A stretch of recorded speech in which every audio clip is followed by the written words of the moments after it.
UP की सियासी बिसात पर अखिलेश यादव से लेकर ओवैसी तक और प्रियंका वाड्रा से लेकर मायावती तक सब अपनी गोटियां धीरे धीरे बिछा रहे थे, लेकिन पीएम मोदी ने अपनी एक ही चाल से सबकी गोटियां बिखेर दी।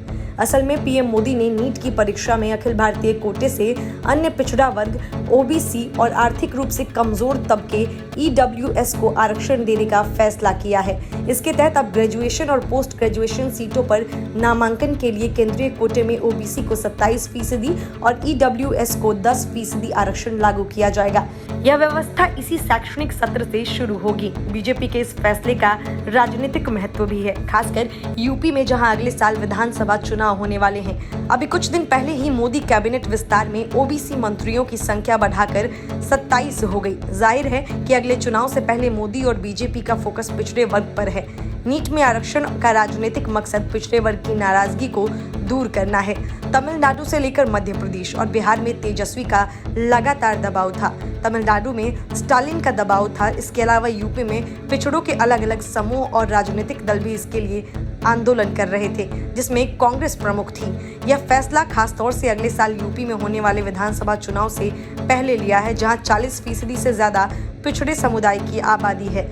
जिस तरह से बीजेपी ने नीट में पिछड़ों को आरक्षण देने के मुद्दे को हाईलाइट किया है, उससे साफ है कि यूपी चुनाव में वह इसका फायदा लेने का प्रयास करेगी। साथ ही बीजेपी नहीं चाहेगी कि किसी और दल को इसका क्रेडिट मिले। इसकी शुरुआत हो भी गई है। समाजवादी पार्टी प्रमुख अखिलेश यादव हों या बीएसपी सुप्रीमो मायावती, सभी इस फैसले में अपना योगदान दिखाने की जुगत में लग गए हैं। बीजेपी के फैसले के बाद अखिलेश यादव ने ट्वीट किया और कहा कि सपा के आंदोलन के आगे अंततः आरक्षण विरोधी बीजेपी को झुकना ही पड़ा। बीजेपी ने लाख हथकंडे और चालें चली, पर आखिर उसे मेडिकल में 27%, ओबीसी और 10% ईडब्ल्यूएस का संवैधानिक अधिकार देना ही पड़ा। ये सपा के सामाजिक न्याय के संघर्ष की जीत है।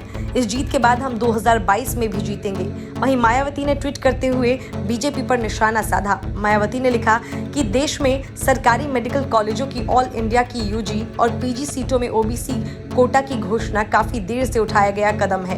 केंद्र सरकार अगर यह फैसला पहले ही समय से ले लेती तो इनको अब तक काफी लाभ हो जाता, किंतु अब लोगों को यह चुनावी राजनीतिक स्वार्थ हेतु लिया गया फैसला लगता है। कांग्रेस प्रवक्ता रणदीप सिंह सुरजेवाला ने इस फैसले के लिए मद्रास हाई कोर्ट और सुप्रीम कोर्ट का धन्यवाद किया है। उन्होंने लिखा कि मद्रास हाई कोर्ट और सुप्रीम कोर्ट को साधुवाद, जिन्होंने मोदी सरकार को फटकार लगाई और उन्हें सभी मेडिकल और डेंटल कॉलेज में ऑल इंडिया कोटे के तहत ओबीसी को 27% आरक्षण देने पर मजबूर किया।